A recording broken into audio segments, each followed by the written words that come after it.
Je suis heureux d'être de retour au tabernacle ce matin pour prier pour les malades aujourd'hui. Habituellement, nous essayons de venir ici de temps à autre afin de prier pour les gens qui viennent de différents endroits dans ce but. Nous partirons bientôt pour les réunions de la Californie et de la côte ouest. Et assurément, nous sollicitons vos prières afin que le Dieu du ciel soit miséricordieux envers nous là-bas et qu'il nous donne de magnifiques réunions.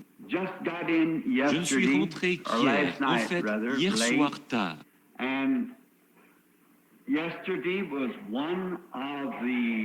La journée d'hier fut l'une des...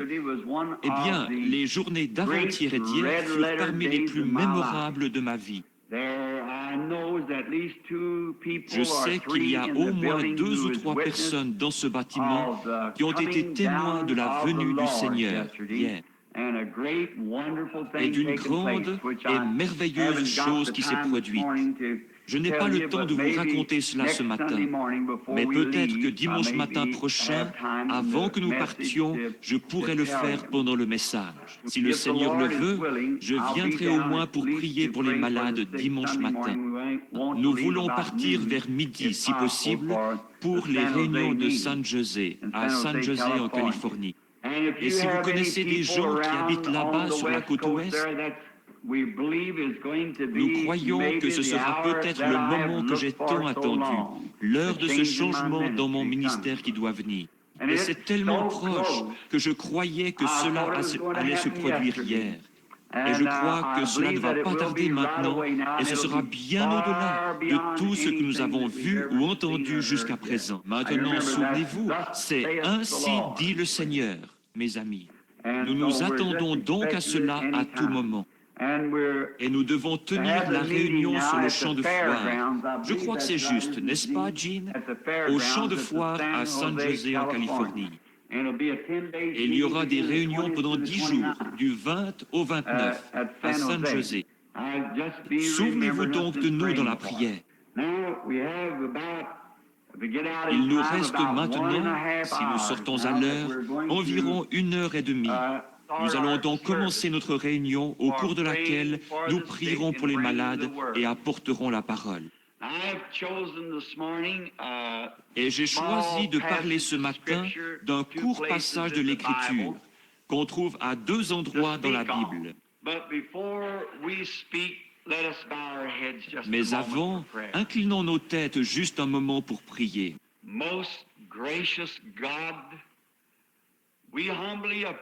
Ô Dieu plein de grâce, nous nous approchons humblement de ton trône de grâce ce matin. Comme des enfants indignes, mais venant avec une foi pure en Dieu, qui nous a été donnée par le Saint-Esprit et par sa présence constante avec nous.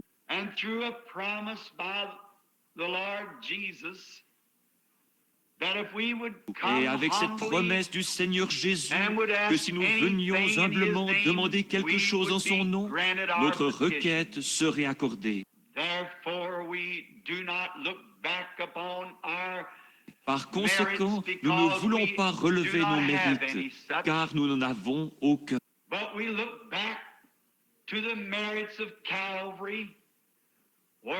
Mais nous voulons relever les mérites du calvaire, où notre grâce nous a été accordée gratuitement par le Fils de Dieu. Et nous pouvons difficilement retenir nos larmes et nos sanglants en pensant combien nous sommes indignes. Et comment, par sa grâce, là au calvaire, il a fait cela pour nous, afin de pouvoir nous rapprocher si près de Dieu qu'un lien de parenté nous unisse à lui. Et maintenant, nous sommes pour lui des fils et des filles. Et nous venons ce matin, Seigneur, sous ce petit toit, pour nous consacrer et pour le service, confessant nos péchés et pour l'adoration divine. Nous espérons que tu seras avec nous et que tu nous donneras une vision spirituelle de ta venue imminente, afin que chaque jour nous préparions nos cœurs pour ce grand événement attendu depuis des milliers d'années. En vérité, toute la nature soupire et crie pour être affranchie. Et nos esprits au-dedans de nous, Seigneur, confessent constamment que nous sommes pèlerins et étrangers, et que ceci n'est pas notre demeure, mais que nous cherchons une cité dont l'architecte et le constructeur est Dieu. Nous attendons ce grand moment. Seigneur, nous ne voulons pas oublier, tandis que nous sommes assemblés ici pour ces réunions, de prier pour tes enfants malades et affligés. Et nous te prions de traiter avec nous aujourd'hui d'une façon toute spéciale, en guérissant toutes les maladies et les maux qui se trouvent parmi nous. Il se peut, Seigneur, que cette promesse dont je viens de parler, en rapport avec ma rencontre avec toi, là, hier, juste après le lever du jour, tu l'as déjà maintes et maintes fois confirmé. Et nous sentons que l'heure est très proche. Et puisse ce jour être le jour, Seigneur, où cela arrivera. Où tu changeras le ministère, Seigneur, en quelque chose de plus bénéfique pour ton peuple. Et maintenant, divin Père, nous ne voulons pas seulement prier pour les gens qui sont ici, mais aussi pour ceux qui, partout dans le monde, sont dans le besoin, à la fois spirituellement et physiquement. Donne-leur, ô Seigneur, les désirs de leur cœur, parce que tes enfants ont des luttes en ces jours-ci. L'oppression de l'ennemi est si forte, mais toi, tu es plus fort. Car il est écrit, celui qui est en vous est plus grand que celui qui est dans le monde. Et par ceci, nous triomphons. Parle-nous à travers ta parole écrite. Et lorsque nous partirons ce matin, puissions-nous dire comme ceux qui revinrent d'Emmaüs, nos cœurs ne brûlaient-ils pas au-dedans de nous lorsqu'il nous parlait en chemin? Nous le demandons au nom de Jésus qui a fait la promesse. Amen.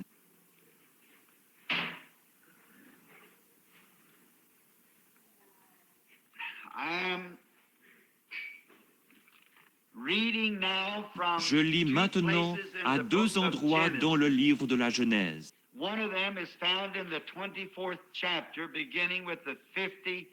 L'un se trouve au chapitre 24, à partir du verset 56.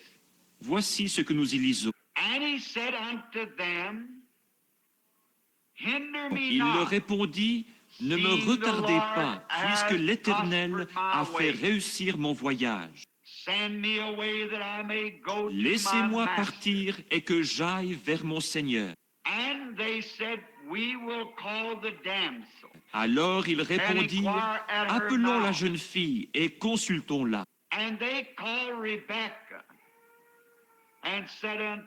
Ils appelèrent donc Rebecca et lui dirent, « Veux-tu aller avec cet homme? » Elle répondit, « J'irai. » Et ils laissèrent partir Rebecca, leur sœur, et sa nourrice avec le serviteur d'Abraham. Ils bénirent Rebecca et lui dirent, « Ô notre sœur, puisses-tu devenir des milliers de myriades,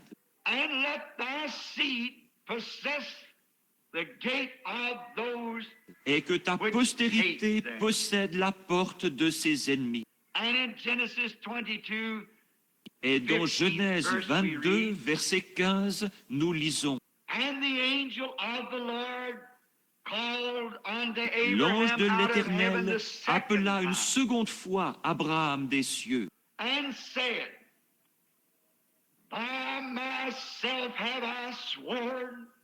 et dit, je le jure par moi-même, parole de l'Éternel.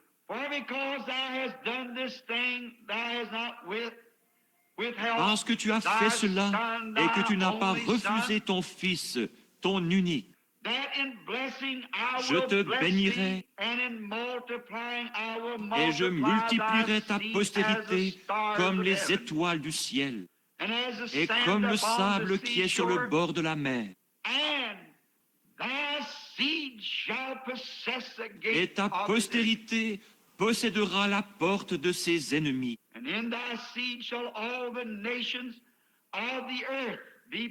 Toutes les nations de la terre seront bénies en ta postérité, parce que tu as obéi à ma voix. Puisse le Seigneur ajouter ses bénédictions à la lecture de ses paroles. Maintenant, j'aimerais prendre en guise de leçon. D'abord, mon sujet ce matin, c'est le test avant les portes promises. Et mon texte, c'est possédant les portes de l'ennemi.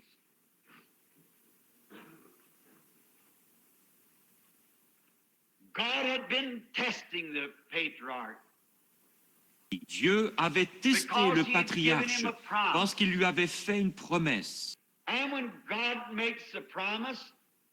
Et lorsque Dieu fait une promesse, il veut être sûr que cette personne est digne de la promesse avant d'accomplir ce qu'il a dit ou ce qu'il a promis. Ainsi, il avait donc été promis à Abraham que par sa postérité, le monde entier serait béni.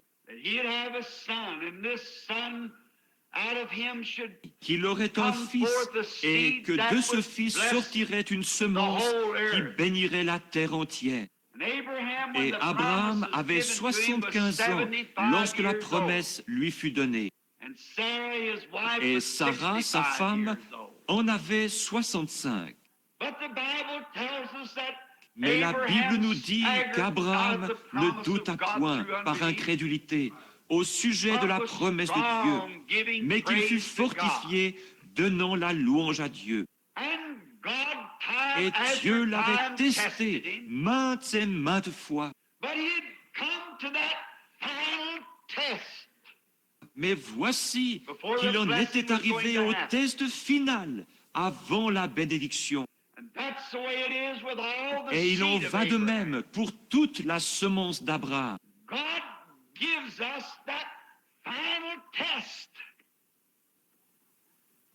Dieu nous donne ce test final juste avant de nous donner la promesse. Et si c'était possible, j'aimerais dire ici quelque chose de personnel, mais je ne le ferai pas. Ce test final pour voir comment vous allez réagir à cela. Lorsqu'il eut soumis Abraham à ce test, il le trouva tout aussi fidèle qu'au début. Quelle bénédiction ce serait ce matin si nous qui prenons sa promesse de guérison, nous pouvions y rester tout aussi fidèles que lorsque nous nous sommes tenus ici et l'avons accepté.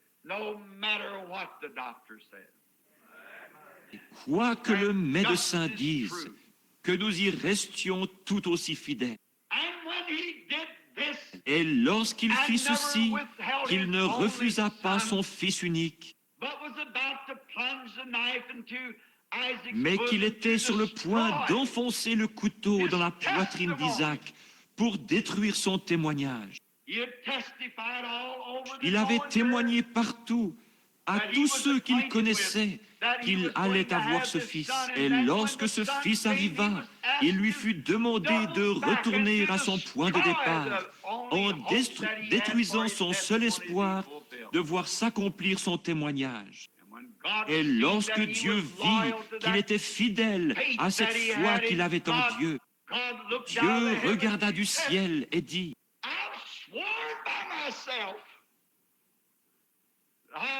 Je le jure par moi-même, je te bénirai et te multiplierai, et ta postérité possédera la porte de son ennemi. Quelle promesse! Et Rebecca, qui devait être la mère de ce fameux fils promis et attendu, lorsqu'elle fut soumise au test final d'un inconnu qu'elle n'avait jamais vu auparavant, mais elle avait vu le Saint-Esprit à l'œuvre. Et alors que ses parents n'arrivaient pas à décider si elle devait ou non partir avec cet inconnu pour devenir la femme d'un homme qu'elle n'avait jamais vu, elle fut soumise au test final. Allons chercher la jeune fille et laissons-la parler. Nous entendrons de sa bouche si oui ou non elle ira. C'est ainsi que cela se produit pour toute la semence de Dieu. Cela doit venir de votre bouche. Dieu veut vous l'entendre dire. Ainsi, lorsqu'elle fut mise à l'épreuve, elle n'hésita pas un seul instant. Elle dit, j'irai. J'aime cela. Non pas, laissez-moi me décider, laissez-moi encore y réfléchir. Elle était pleinement persuadée. Voilà les gens que Dieu peut utiliser, ceux qui sont pleinement persuadés que Dieu tiendra sa promesse. Elle dit, j'irai. Et les membres de sa famille furent à ce moment-là tellement loin, peut-être sans même le réaliser.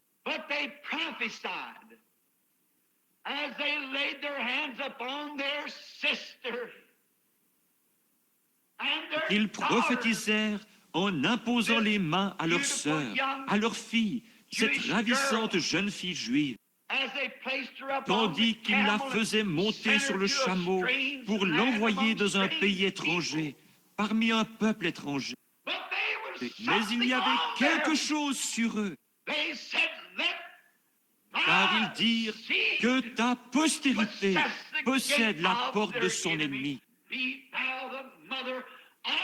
Puisses-tu devenir des milliers de myriades.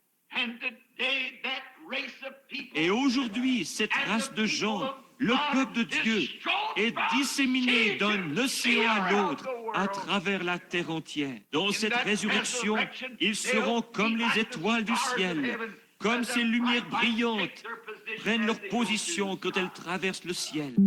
Et lorsqu'ils viendront, ils seront comme les mers ou le sable qui est sur le bord de la mer.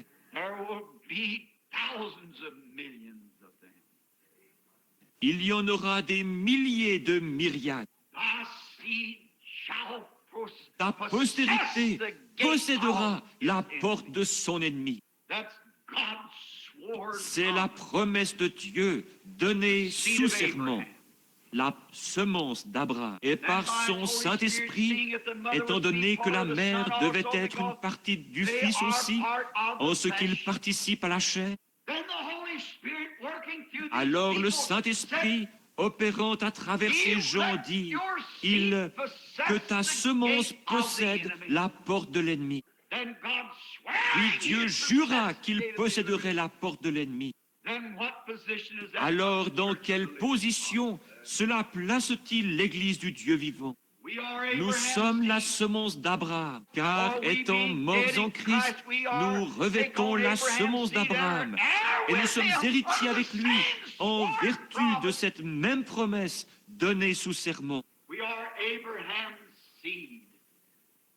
Nous sommes la semence d'Abraham et héritiers de chaque promesse qui lui a été faite. Mais lorsque les tests viennent, c'est là que nous manquons.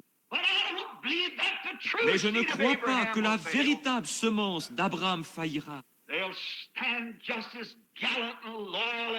Elle restera tout aussi brave et fidèle qu'Abraham. Maintenant, nous voyons que Dieu ne peut rien dire ou ne peut faire aucune promesse sans l'accomplir. Il doit le faire pour être Dieu.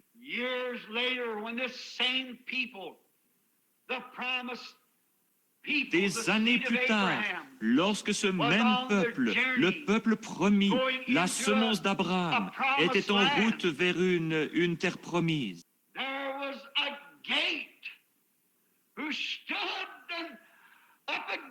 une porte se dressa contre lui, et c'était son propre frère, Moab, qui dit, « Tu ne traverseras pas mon pays. Je veillerai à ce que tu ne traverses pas mon pays. » Il dit, « Si nos vaches broutent de ton herbe ou boivent de ton eau, nous te dédommagerons. » Mais il répliqua, « Tu ne traverseras pas ce pays. » Malgré tout, la promesse de Dieu restait valable. Ils allèrent donc chercher leur prophète Balaam et le firent descendre pour maudire le peuple. Et voici ce qu'il dit. Ils essayèrent de lui montrer le plus mauvais côté de la semence bénie. Mais Dieu lui en montra le meilleur. Il dit, « Quiconque maudira Israël sera maudit, et quiconque le bénira sera béni. » Alors les barrières tombèrent, et Israël traversa les plaines. Dieu promit qu'il posséderait la porte de son ennemi.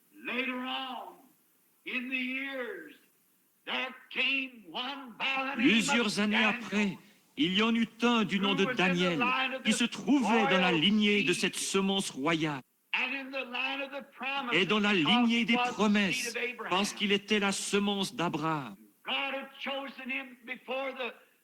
Et Dieu, avant la fondation du monde, l'avait choisi pour être son prophète. Ce fut un homme loyal et noble de caractère, qui, même dans un pays étranger, avait résolu, « Je ne me souillerai pas avec eux. » Voilà la véritable semence d'Abraham. Il vivait dans un pays différent. Il vivait au milieu de gens différents. Mais malgré tout, il honora cette promesse. Je ne me souillerai pas avec eux. Je resterai fidèle. Dieu le mit à l'épreuve, comme il l'avait fait pour son père Abraham.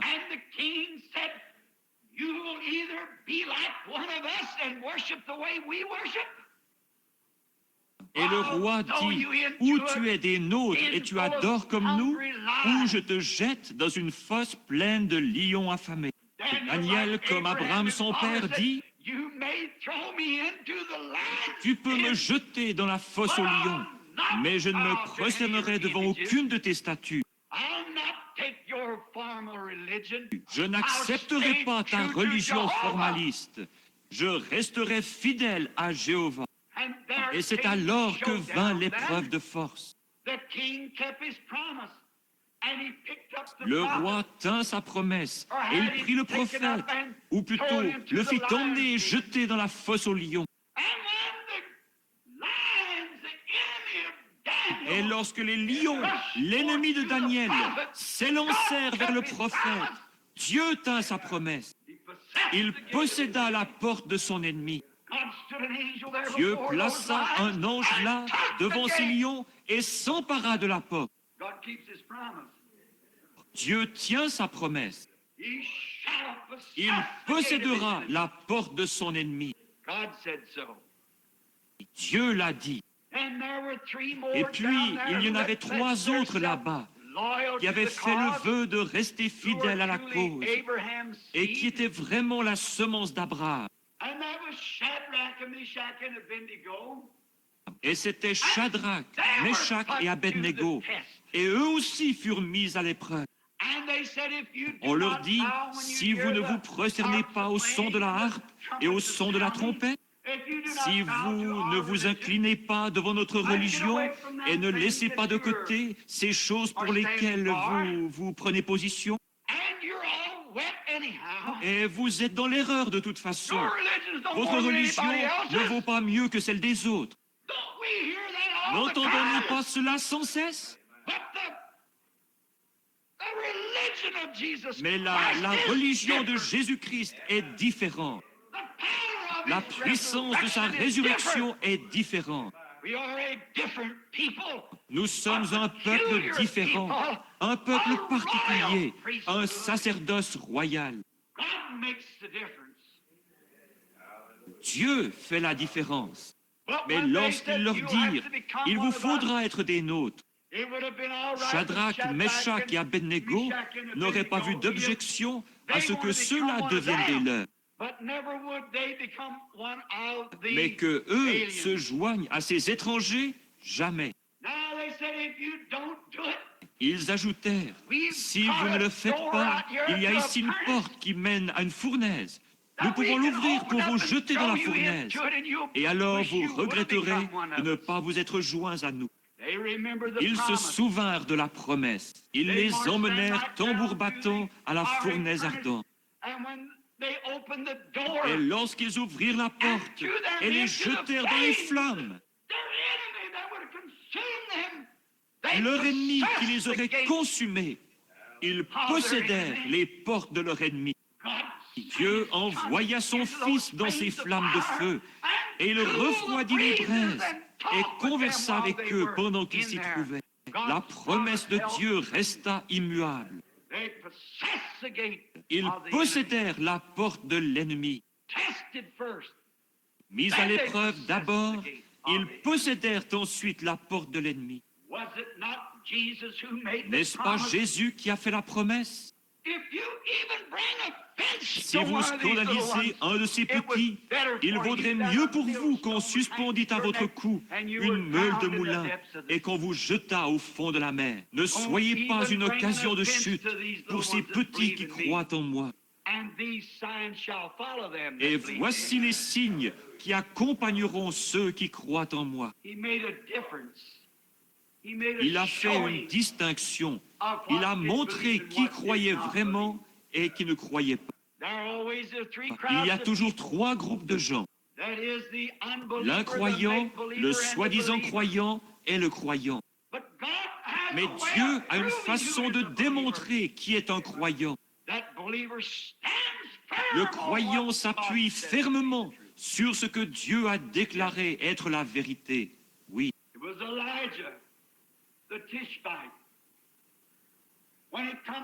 Il y eut Élie le Tishbite, qui, devant une épreuve de force, se crut le seul du pays à toujours vivre pour Dieu.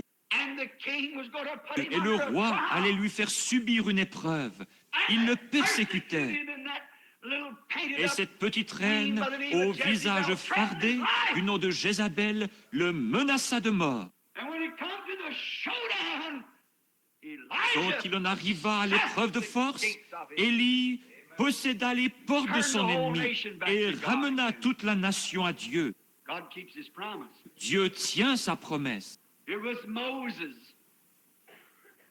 Il y eut Moïse, qui était lui aussi dans la lignée de cette semence royale, la semence d'Abraham. Après qu'il fut envoyé en Égypte pour délivrer les enfants d'Israël. Et Dieu lui avait donné des signes et des prodiges à accomplir, comme frapper la terre et faire apparaître des grenouilles et des puces, des ténèbres et de la grêle, de la pluie et du feu. Il avait accompli tous ces miracles. Toutefois, lorsqu'il les fit sortir par la main de Jéhovah, le moment vint où il rencontra la porte qui se trouvait entre lui et la terre promise. C'était la mer Rouge, un obstacle sur le chemin. Ils étaient cernés par l'armée de Pharaon, les montagnes, les déserts et la mer Rouge. Mais Moïse alla de l'avant et posséda la porte de son ennemi. Il traversa la mer Rouge à sec, marchant sur un chemin poussiéreux. Tu posséderas la porte de l'ennemi. Dieu l'a dit et c'est réglé. Quelques années plus tard, quand vinrent les épreuves et que l'Église fut tout ébranlée, comme il est si facile pour une congrégation de gens de l'être, lorsque quelque chose ne semble simplement pas se passer comme ça devrait.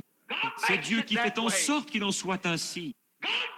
Dieu amène des tensions dans l'Église, car chaque fils qui vient à Dieu doit être mis à l'épreuve, éprouvé et testé. Il laisse la maladie vous frapper.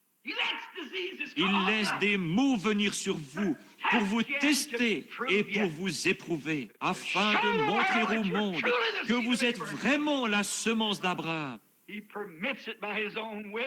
Il le permet par sa propre volonté. Il permet des désastres. Il permet que vos amis se retournent contre vous. Il permet toutes ces choses et lâche le diable après vous pour vous tenter. Et celui-ci fera tout sauf vous enlever la vie. Il pourrait vous jeter sur un lit d'affliction. Il pourrait faire que vos voisins se retournent contre vous, que l'Église se retourne contre vous. Il peut faire à peu près n'importe quoi. Et c'est la volonté de Dieu qu'il le fasse. Il nous est enseigné que cela est plus précieux que l'or pour nous. Qu'en est-il d'Abraham avec Isaac sur la montagne, celui à qui la promesse avait été faite?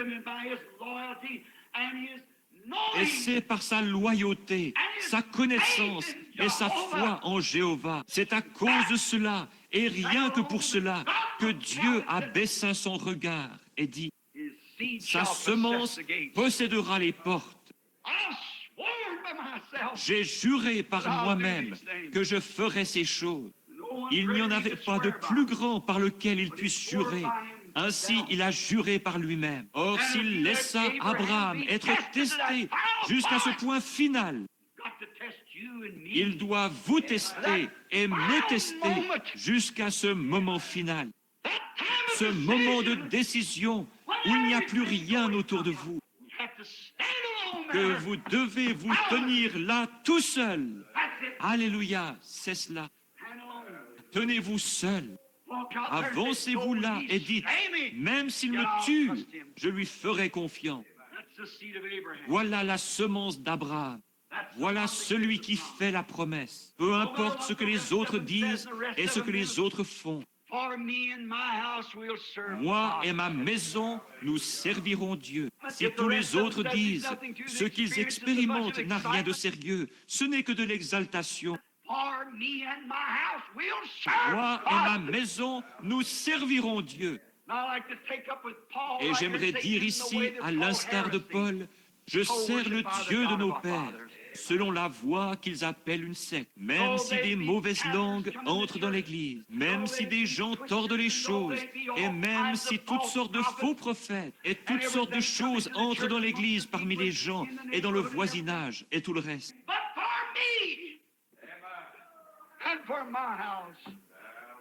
Mais moi et ma maison, nous servirons l'Éternel. Même si tous les gens cessent de venir, même si l'Église devient froide et indifférente, moi et ma maison, nous servirons l'Éternel. Même si quelqu'un a fait prier pour lui et n'a pas été guéri, cela n'a rien à voir. Moi et ma maison, nous servons l'Éternel. Les tests et les épreuves. Les hommes ne sont pas infaillibles, mais Dieu l'est. L'homme, si vous regardez à l'homme, il commettra une erreur. Peut-être pas volontairement, mais il le fera. Dieu permet qu'il le fasse, afin de pouvoir détacher votre foi de l'homme. Notre foi n'est pas dans la sagesse de l'homme, mais dans la puissance de la résurrection de Jésus-Christ. C'est là où la véritable semence d'Abraham fait reposer sa promesse, parce qu'ils ne peuvent être la semence d'Abraham que lorsqu'ils reçoivent le Saint-Esprit. Sans le Saint-Esprit, ils ne sont pas la semence d'Abraham. Et cette même foi qui était en Abraham entre dans le croyant. Peu importe ce qui arrive ou l'opposition, le croyant poursuit sa marche. Les espions revinrent en disant: « Oh, c'est folie d'essayer. Inutile d'aller plus loin, parce que ces gens-là sont de tels géants. Et ils sont très bien gouvernés. Et ils ont des lances. Et nous avons l'air de sauterelles à côté d'eux. Je ne sais pas, mais je suis porté à croire que Josué était juste un tout petit bonhomme, juste un petit boudin. Je peux le voir sauter sur une espèce de caisse et dire, homme frère, à 2 millions de gens, nous sommes plus que capables de les vaincre. Voyez-vous? Pourquoi? C'était là une semence d'Abraham. Dieu fit la promesse, c'était leur possession. Dieu fit la promesse. Quelle que fût l'opposition, la vraie semence d'Abraham disait, nous pouvons nous en emparer parce que Dieu nous l'a donné. Voilà votre position ce matin. Voilà la position de l'Église du Dieu vivant. Peu m'importe ce que les autres disent, ce que le médecin dit ou quoi que ce soit, ce que l'incroyant dit, nous sommes largement de taille à faire face à tout ce qui peut se présenter. Nous sommes la semence d'Abraham et nous posséderons la porte de notre ennemi. Quel que soit l'ennemi, Dieu a fait la promesse. C'était à eux, c'était leur possession. La guérison est votre possession. Le salut est votre possession. Le Saint-Esprit est votre possession. Et par milliers des prédicateurs et ainsi de suite dans le pays, aujourd'hui disent, ce n'est pas vrai. Et la semence d'Abraham sait que ça l'est. Ils passent à l'attaque et possèdent les portes de l'ennemi. Dieu a dit qu'il le ferait. Ils le croient parce que c'est une promesse. Sa semence possédera la porte de l'ennemi. Seulement, vous allez passer par des tests et des épreuves. Et Josué se tint là, loyal. Le petit homme dit, peu m'importe combien ils sont grands, peu m'importe quelle sorte de lance ils ont, combien hautes sont les murailles de leur ville, et combien cela est grand. Notre promesse est que la porte sera possédée par la semence des enfants de Dieu. Et nous allons là-bas pour les vaincre. Nous sommes largement de taille à leur faire face. Oh, voilà la véritable semence. Beaucoup d'entre eux qui étaient issus de la semence naturelle dirent, nous ne pouvons simplement pas le faire. Inutile d'essayer. Et puis, ils sont plus nombreux et bien supérieurs à nous et tout. Peu importe, ils regardaient à ce que l'œil voyait, alors que Josué regardait à ce que Dieu avait dit. La semence d'Abraham ne regarde à aucune chose naturelle. Il regarde à ce que le Seigneur a dit. C'est la promesse. Que se serait-il passé si Abraham avait regardé au naturel? À une femme âgée de 100 ans, de 90 ans plutôt, lui qui en avait 100, et il avait vécu avec elle depuis qu'elle était jeune fille et lui jeune homme. Et il n'avait pas de postérité. Il ne regarda pas à ces choses. Il dit qu'il considérait ces choses comme si elles n'étaient pas, car il regardait seulement à ce que Dieu avait dit. Je te bénirai, Abraham, et je te donnerai une postérité par Sarah. Et il le crut. Nous ne regardons pas à l'opposition. Nous regardons à ce que Dieu a dit. Dieu l'a dit, c'est réglé. Ainsi, lorsqu'ils arrivèrent au Jourdain, après que Josué eut été nommé commandant en chef de l'armée, lorsqu'ils arrivèrent là, tout au bord de l'eau, ils purent regarder de l'autre côté et voir Jéricho. Mais entre les deux, tandis que Josué avait son armée toute prête, il y avait une porte. Et cette porte s'appelait le Jourdain. Mais la promesse de Dieu est valable pour toutes les portes. Quelle que soit la porte, la promesse de Dieu est valable. Il possédera les portes de son ennemi. Cela règle la question. Lorsqu'il arriva au Jourdain ce matin-là, il se peut, je suis porté à croire que le diable avait fait en sorte que le ciel soit chargé de nuages orageux. Il y avait beaucoup d'eau boueuse qui descendent et que les champs soient ravagés par l'inondation. Oh, quel temps d'épreuve! Mais Josué dit, préparez-vous, vous allez voir la gloire de Dieu. Et ils se sanctifièrent et se préparaient. Ils se sont préparés alors que tout semblait aller à l'encontre. Mais il s'agissait là de la semence d'Abraham à laquelle Dieu avait juré, je lui donnerai la porte. Il vint au Jourdain, c'était sa porte, et il la posséda. Un de ces matins, je devrais moi aussi arriver à cette dernière porte.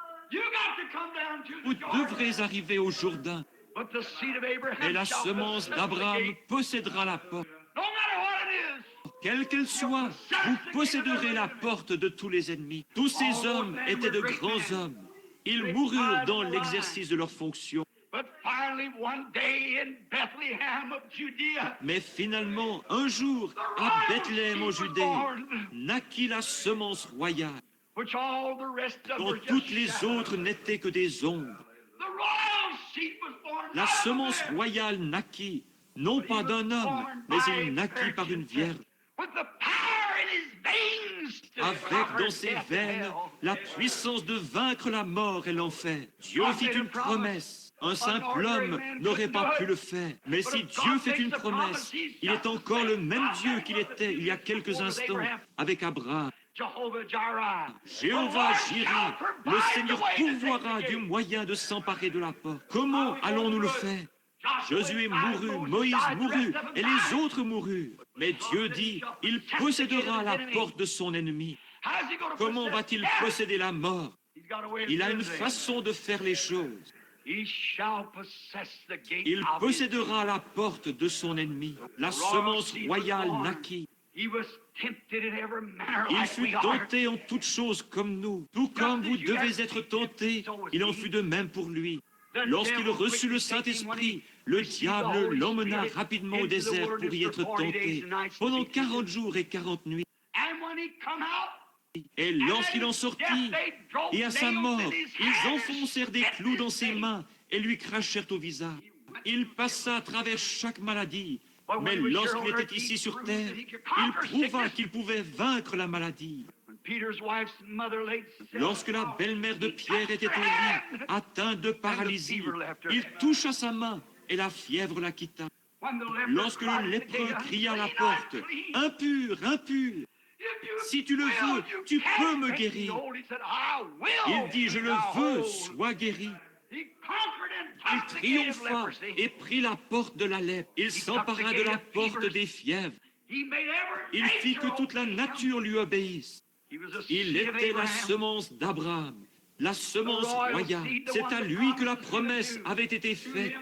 Et par son entremise, à Abraham et à toute la semence qui le suivit jusqu'à la semence royale, et à toute la semence après lui. La promesse de Dieu est vraie. Il vainquit la maladie. Il vainquit la tentation. Lorsque l'ennemi lui cracha au visage et lui frappa la joue, il tendit l'autre. Lorsqu'ils arrachèrent la barbe de son visage et crachèrent sur lui, il ne répondit pas par des injures. Conquit la porte de la tentation et s'en empara. Et vous dites, mon tempérament colérique m'empêche d'agir ainsi. Vous, semence d'Abraham, oui monsieur, il l'a conquis pour vous. Et quand on l'injuria, il ne répondit pas par l'injure. Quand on le ridiculisa, il se tut. Quand on l'appela un démon, il ne répondit point. Il n'avait qu'une préoccupation, les affaires du Père, et c'est de cela qu'il s'occupait. Et finalement, ils l'emmenèrent vers une croix. Il devait affronter la mort. Tous les autres avaient conquis des mers et conquis la nature. Ils avaient conquis des lions et conquis le feu. Ils avaient tout vaincu, sauf la mort. Mais ici se trouvait quelqu'un qui était préoccupé par cela. Et là se trouvait le pouvoir triomphant de la mort. Ils prirent donc ses mains et étendant ses membres, le clouèrent à une croix. Ils le battirent et le meurtrirent jusqu'à ce que ses os le regardent. Mais à ce moment-là, après qu'ils lui eurent fait tout ce qu'ils pouvaient, la mort le frappa en disant, « Maintenant je te prendrai comme j'ai pris Josué. Je te prendrai comme j'ai pris Daniel. » et je ferai tout ceci pour te contraindre à mourir. Et il mourut à tel point que le soleil eut honte de lui-même. Il mourut à tel point que la nature eut honte d'elle-même. Elle refusa d'opérer. Le soleil se coucha au milieu du jour, et les étoiles refusèrent de briller. Il mourut à tel point que les éléments devinrent si noirs que vous ne pouviez pas voir votre main devant vous au milieu de la journée. J'imagine que la nature dit, laissez-moi mourir avec lui. Frère, le diable envoya ensuite sa précieuse âme dans les abîmes de l'enfer. Là, les portes s'ouvrirent, mais il en sortit le troisième jour, et il vainquit cela. Amen. Sa semence possédera la porte de l'ennemi. Il vainquit la mort, il vainquit l'enfer. En ce premier matin de Pâques, il vainquit la tombe. Et nous sommes maintenant plus que vainqueurs par celui qui nous a aimés. Le jour de la Pentecôte, il envoya le Saint-Esprit pour continuer parmi les nations à faire sortir une semence de promesses, pour donner aux nations, à ceux qui étaient bannis, pour leur donner à eux le baptême du Saint-Esprit, afin qu'ils aient part à la promesse. Nous avons maintenant le droit de vaincre toute maladie.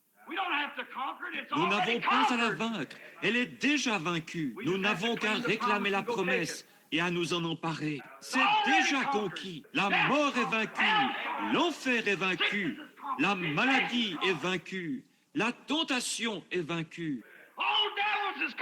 Tous les démons sont vaincus, l'enfer est vaincu, la mort est vaincue, la tombe est vaincue. Nous nous tenons dans la porte et nous nous en emparons. Nous n'avons pas à tirer un seul coup de feu. Le prix en a déjà été payé. Son ennemi, il possédera la porte de son ennemi. Combien? Des milliers de myriades. Il possédera la porte de son ennemi, de chaque ennemi. Il ressuscita d'entre les morts. Nous possédons cela parce qu'il nous l'a donné. Et de plus, tout cela est en don gratuit. Tout cela, tout ce qu'il a fait, il a vaincu toutes les portes. Il a vaincu la maladie, s'est emparé de cette porte. Tout ce que nous avons à faire, c'est de nous avancer jusqu'à la porte en disant « Au nom de Jésus-Christ, le vainqueur ». Amen. Quand vient le temps de mourir et que la mort dit « Regardez-moi lui faire renier sa religion ». Au nom de Jésus-Christ de Nazareth, recule Jourdain, la semence d'Abraham s'empare de la porte. Paul dit, lorsqu'ils étaient sur le point de lui trancher la tête, une semence d'Abraham, il dit, « Ô mort, où est ton aiguillon? Ô tombeau, où est ta victoire? » Grâce soit rendue à Dieu qui nous donne la victoire par Jésus-Christ. Il possédera la porte de son ennemi, s'en emparera. Maintenant, il ne sera pas battu à la porte. Il la vaincra et s'en emparera. Il la possédera. Il en a le pouvoir. Dans l'église du Dieu vivant ce matin se trouve la puissance de guérir toute maladie. Dans l'église du Dieu vivant se trouve la puissance de vaincre toutes les nations. Entre les mains de l'église du Dieu vivant ce matin se trouve la puissance de changer le péché, de le rejeter et de recevoir le baptême du Saint-Esprit. Dans l'église de Jésus-Christ, tout ce que vous désirez, demandez-le en mon nom et cela vous sera accordé. Encore un peu de temps et le monde, ce qui n'est pas la semence, mais celle qui est non régénérée, ne me verra plus. Mais vous, vous me verrez, car je serai avec vous et même en vous jusqu'à la fin du monde. Quoi? La semence royale. Les œuvres que je fais, vous les ferez aussi. Je confirmerai moi-même que je suis avec vous, car ces signes accompagneront ceux qui croient. Il possédera la semence de son ennemi. Il possédera, sa semence possédera la porte de son ennemi. Quelle que soit la porte, que ce soit la maladie, les tentations ou le péché, quelle que soit la porte, elle est vaincue. Et la semence d'Abraham la possède. N'êtes-vous pas heureux ce matin de savoir que nous sommes maintenant plus que vainqueurs? Plus que vainqueurs? Oh, il n'y a pas de quoi combattre. Le combat est terminé. Le coup de sifflet a retenti. Le drapeau a été hissé, et au milieu de chaque amoncellement de péchés, au milieu de chaque chambre de malade, il y a la vieille croix rugueuse, plantée par le sang de Jésus-Christ, un vainqueur. La seule chose que nous faisons, c'est de croire, de regarder et vivre. Je serai avec vous, je le prouverai. Les gens viennent dans les derniers jours et disent, « Oh, eh bien, cette chose était, mais je serai avec vous. Et les choses mêmes que j'ai faites ici sur terre, je serai en vous faisant les mêmes choses. Alors ils sauront, ils me verront. Mon peuple me verra. La semence d'Abraham me verra. Ils me connaîtront, ils me reconnaîtront. Les autres m'appelleront Belzébul, tout comme ils l'ont fait. Mais vous me connaîtrez, car je serai avec vous. Vous me verrez. Vous verrez de vos yeux, vous me verrez, car je serai avec vous jusqu'à la fin du monde. Les choses mêmes que je fais, celui qui croit en moi, les œuvres que je fais, il les fera aussi. La même sorte d'œuvre. Et aujourd'hui, l'Église du Dieu vivant a le privilège d'être là et de voir Jésus-Christ, le Fils du Dieu vivant, ressuscité et vainqueur, ici présent, vivant dans son Église, en train de faire à nouveau les mêmes choses qu'il a faites. Alors nous possédons la porte de chaque ennemi. Si vous avez un ennemi ce matin, eh bien, mon frère, il n'y a pas... Si vous êtes une semence d'Abraham, après avoir entendu ceci, il n'y a pas assez de démons en enfer pour maintenir cette porte devant. Elle s'ouvrira, peu m'importe ce que c'est. Avancez-vous là en tant que semence promise et dites, je réclame ceci pour moi, ceci m'appartient, parce que Dieu a juré qu'il ressusciterait Jésus et qu'à travers Jésus, je vaincrai cela. Et je viens au nom de ce vainqueur, Jésus-Christ. Recule, car je passe. Amen. Il possédera la porte de l'ennemi. Alors tenez-vous là, les épaules bien droites, et votre bouclier astiqué, couvert du sang du Seigneur Jésus. L'ennemi reconnaîtra cela. Si vous avez besoin de quelque chose, parlez-lui maintenant, alors que nous prions.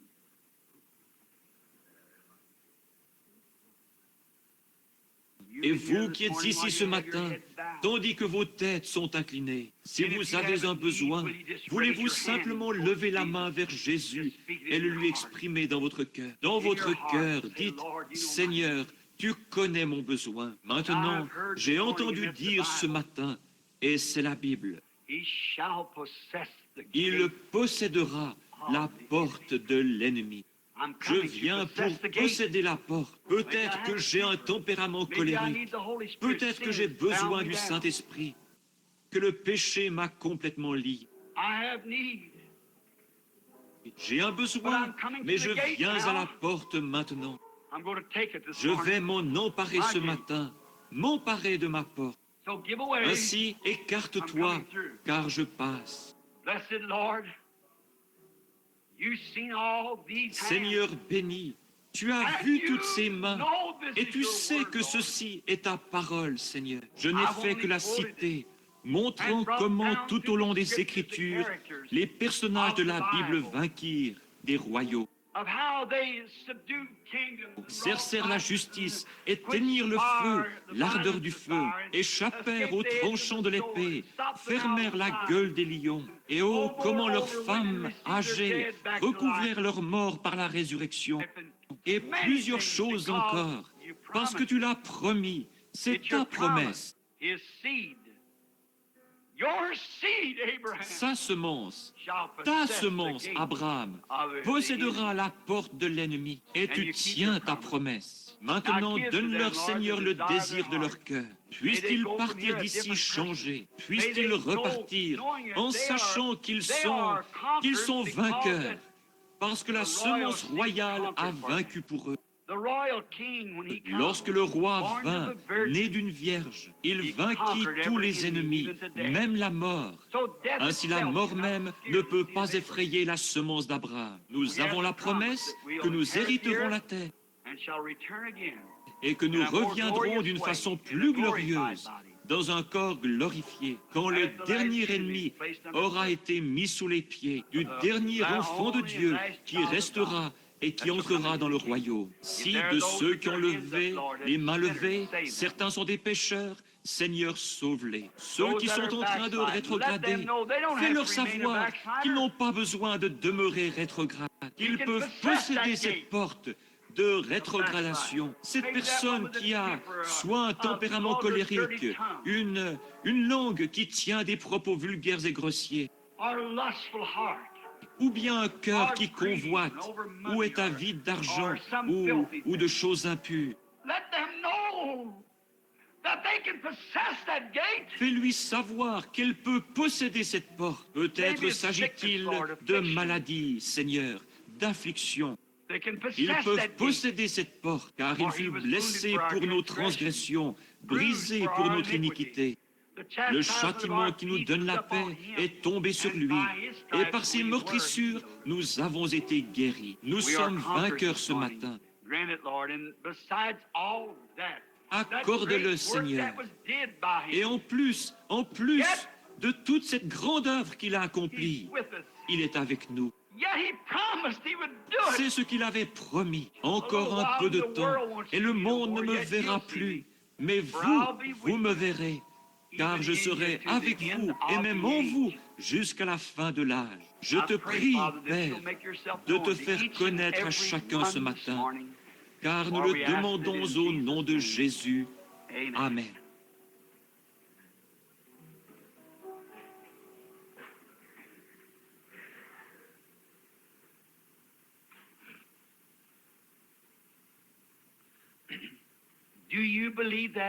Voyez-vous que ceci est la vérité? Voyez-vous solennellement que c'est la vérité, sans l'ombre d'un doute dans votre cœur? Souvenez-vous simplement de ceci. L'œuvre du Saint-Esprit est tellement simple que cela déconcerte l'esprit intellectuel. Les choses les plus simples que j'ai jamais... J'ai vu le Saint-Esprit faire ceci. Je disais des choses que je n'aurais jamais pensé être ainsi. Si je me servais de ma propre intelligence, je dirais, eh bien, ça ne peut pas être juste. Mais c'est toujours juste. Il fait les choses de façon si simple. Il fait les choses dans le but de se faire connaître à son peuple. Dieu est avec son peuple. Il est au milieu de son peuple. Il les aime et il veut faire quelque chose pour eux et les aider. Et il veut leur faire voir, non pas ce qu'il fera, mais ce qu'il a déjà fait. Il l'a déjà fait, cela vous appartient, c'est à vous. C'est un don gratuit de Dieu, notre Père, à son Église. Combien la pensée intellectuelle sera embrouillée, comme c'était le cas à l'époque de Daniel et des enfants hébreux, et de tous ceux dont nous avons parlé ce matin. Voyez-vous, le monde intellectuel d'alors était tout aussi difficile à vaincre que celui de maintenant. Cela a toujours été l'ennemi. Leur manière de voir et leur science moderne, toutes ces choses étaient tout aussi compliquées pour l'esprit qu'elles le sont aujourd'hui. Voyez-vous, c'était pareil. Mais il y a toujours eu ceux qui ont osé rester là et dire « Dieu a raison, la parole de Dieu est vraie. » Et vous n'avez pas à vaincre parce qu'il a vaincu. Tout ce que vous avez à faire, c'est de vous avancer et de vous tenir dans la porte en disant « C'est à moi. Ceci m'appartient. Mon salut, Dieu me l'a donné. Si je désire le Saint-Esprit, Dieu me l'a donné. La promesse est pour moi, pour nos enfants, et pour tous ceux qui sont au loin, en aussi grand nombre que le Seigneur les appellera. C'est pourquoi je me tiens simplement.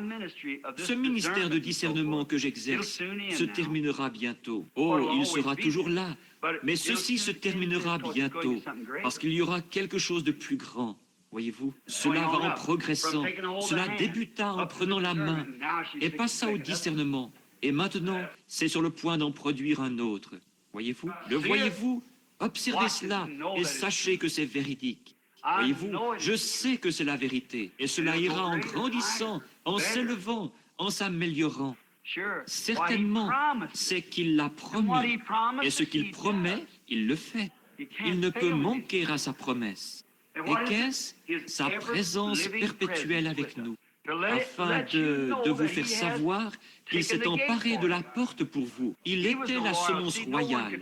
Personne d'autre que lui ne pouvait s'emparer de ces portes. Tout cela, jadis, étaient des ombres de sa venue. Mais lorsqu'il vint, cela mit entièrement fin au combat. Le combat prit fin à Gethsémané et au Calvaire. Et maintenant, nous sommes simplement vainqueurs. Voyez-vous? Il n'y a aucun combat à livrer. Le combat est terminé. Nous possédons simplement cela. Nous avons l'intitulé de l'acte de propriété, une garantie écrite de Dieu notre Père, qui leva sa main en disant « Je le jure par moi-même, sa semence possédera la porte de l'ennemi. » Et voilà, c'est déjà acquis. Il fut blessé pour nos transgressions. C'est par ses meurtrissures que nous avons été guéris. C'est déjà accompli. C'est une œuvre achevée. Nous n'avons qu'à en prendre possession. Et les œuvres que je fais, vous les ferez aussi. Le roi est avec nous ce matin. Ces grandes bénédictions, le Saint-Esprit se déplaçant au-dessus de nous, de pouvoir éprouver ce glorieux sentiment, en sachant que cela s'aligne parfaitement sur la parole de Dieu.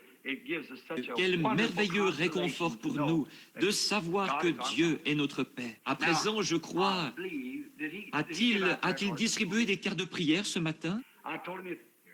Je lui ai dit s'il n'y avait que les gens du tabernacle ici, de ne pas en distribuer, mais que s'il y avait jusqu'à une dizaine ou une quinzaine d'inconnus parmi nous, eh bien, de distribuer des cartes de prière, afin que nous puissions les faire venir devant et prier pour eux. Combien y a-t-il d'étrangers parmi nous ce matin? Levez la main. Oh là là, certainement, il y en a bien 15 ou 20. Très bien. Nous allons faire mettre en rang ceux qui ont ces cartes de prière et les faire monter sur l'estrade. Voyez-vous, la raison pour laquelle j'ai dit cela au sujet des gens du tabernacle, c'est qu'ils sont ici. Ce discernement, souvenez-vous, je vous le dis, le discernement cessera bientôt. Il y aura quelque chose de tellement plus grand et de tellement meilleur. C'est déjà en route. Il y avait à ma connaissance... Voyez-vous, je suis en train de regarder deux frères qui étaient avec moi hier quand c'est arrivé, et aussi la veille quand c'est arrivé. Cela fait maintenant 3 fois de suite que cela se produit. Une confirmation que la chose est toute proche, vous voyez, juste sur le point de se produire. Maintenant, Seigneur, tu es Dieu. Et nous sommes tes serviteurs. Nous te remercions pour ta parole, pour le Saint-Esprit qui a béni nos cœurs. Et maintenant, nous sommes heureux d'être assis ici et de savoir que nous sommes vainqueurs. Nous possédons déjà toutes les portes de l'ennemi. Cela nous a été accordé et nous avons le passe-partout dans notre main. Le nom de Jésus-Christ ouvrira toutes les portes de l'ennemi.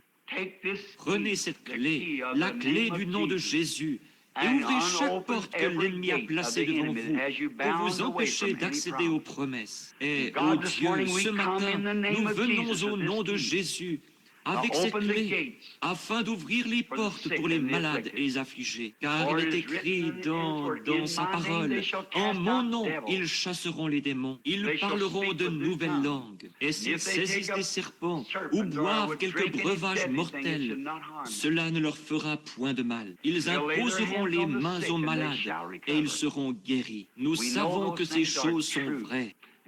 Et accorde ce matin, Seigneur, que les gens puissent reconnaître par la manifestation de la parole faite chair, habitant parmi nous, il a été blessé pour nos transgressions et que par ses meurtrissures nous avons été guéris. Et puisse-t-il l'accepter ce matin, être guéri de toutes leurs maladies, leurs afflictions et leurs problèmes. Nous le demandons au nom de Jésus. Amen. Teddy, voudrais-tu jouer « Crois seulement » doucement et lentement, s'il te plaît. Et maintenant, veux-tu que je commence avec le numéro 1? Numéro 1, les cartes de prière numéro 1, 2, 3, 4, 5, 6, 7, 8, 9, 10, si c'est ce qui a été distribué.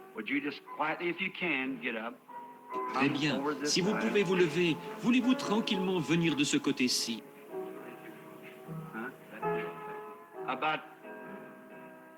Quoi? Voyons voir. Numéro 1, numéro 2... Qui a la carte de prière numéro 1? Numéro 2? Très bien, monsieur. Numéro 3? Numéro 4? Numéro 5? Numéro 6? Numéro 7? Numéro 8? Numéro number 9, 10. numéro 10. While they're making their way and taking their position, Tandis qu'ils standing, s'avancent et prennent place debout, I'd like to j'aimerais ask poser cette questions question to some à of the rest certains of you. d'entre vous. How many, is Combien there any y a-t-il tabernacle quelqu'un people du here tabernacle ici qui that's soit malade? sick? Tabernacle people. Raise Les up your gens du hand. tabernacle, levez la main. Il y en a environ 5, 4, 5, 6, 7, 8, 8 or 9 hands. 8 ou 9 mains. Is there anybody Y here in a-t-il the quelqu'un ici dans le tabernacle tabernacle? that Quelqu'un is qui ne not soit pas here du at the tabernacle, tabernacle? There's qui soit strangers étranger with us. parmi nous et qui Though est you might peut-être have come arrivé in après le after the service service and et n'a didn't get pas a obtenu prayer de card. carte de Would you prière? raise your Voulez-vous hand? lever la main? Quelqu'un Anybody qui ait that has besoin de need of Dieu, God, qui ne that's soit pas, it doesn't come to this qui ne soit pas tabernacle. de ce tabernacle. Quelqu'un Anybody ici qui ne here soit pas that's membre du not members of this tabernacle, tabernacle, mais qui soit and yet malade you're et sick n'ait and pas de don't carte de have a prayer prière card, et qui you won't be désire qu'on se remembered in prayer. souvienne de Would you lui raise up dans your la hand? prière? Every person. Voulez-vous lever la main, chacun? All right. That's good. Très bien, c'est bon, très bien. Now, Maintenant, je vais I'm vous going to demander ask d'être you to be aussi just as respectueux reverent que as you can possible for just a pour few minutes. quelques And then instants, we'll que nous start puissions right tout off de suite and commencer. start. Now let's see, how much room you Maintenant, got left, voyons, Billy? combien de place te reste-t-il, Billy? Eh bien, All right. est-ce que tu as le numéro 10? J'ai appelé de 1 à 11, 10. 12, 13, Que les 14, numéros 15. 11, Let 12, them stand 13, now. 14, 15 se lèvent à présent. If they number 10, 11, 12, 13, 14, 15. Let them stand. Que ceux qui ont les numéros 10, 11, 12, 13, 14, 15 se lèvent. All right. Très bien. 1, 2, 3, 4, 5, 6, 7, 8, 9, 10, 11, 12. Like about two more, from 1 to 15.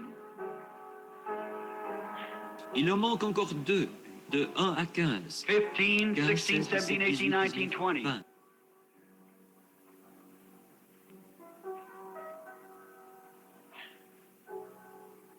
Oh, wait a minute. Oh, une minute. Je lui ai dit de donner les cartes de prière seulement aux gens qui n'étaient pas du tabernacle. C'est juste, voyez-vous, car cela serait, voyez-vous, le discernement. Les gens disent, ces gens viennent au tabernacle. Voyez-vous, laissez-moi vous dire, combien ne sont jamais venus ici auparavant? Faites voir vos mains. Ceux qui n'ont jamais été dans mes réunions auparavant. Bien, maintenant, juste un moment, frère Teki. Maintenant, permettez-moi de dire ceci. Vous avez tous entendu parler du déroulement des réunions, n'est-ce pas? Vous avez tous déjà assisté aux réunions. Voyez-vous, lorsque notre Seigneur Jésus était ici sur terre, il n'a jamais prétendu être un guérisseur. Il était la semence d'Abraham, certainement, et la promesse l'accompagnait. Il a dit qu'il ne faisait rien que le Père le lui ait montré. N'est-ce pas vrai? Et il a dit, je ne peux rien faire tant que le Père ne me le montre pas. Et il le voyait par, non pas tant que le Père ne me le dit pas, mais tant que le Père ne me le montre pas. Jean 5, 19. Ce que je vois faire au Père, le Fils le fait pareillement. Or, lorsqu'il vint, nous voyons qu'au commencement de son ministère,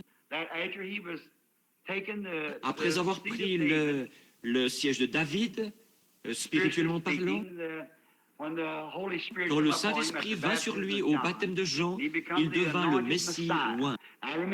Maintenant, souvenez-vous, il était le Fils de Dieu lorsqu'il naquit. Il était le Fils de Dieu né virginalement.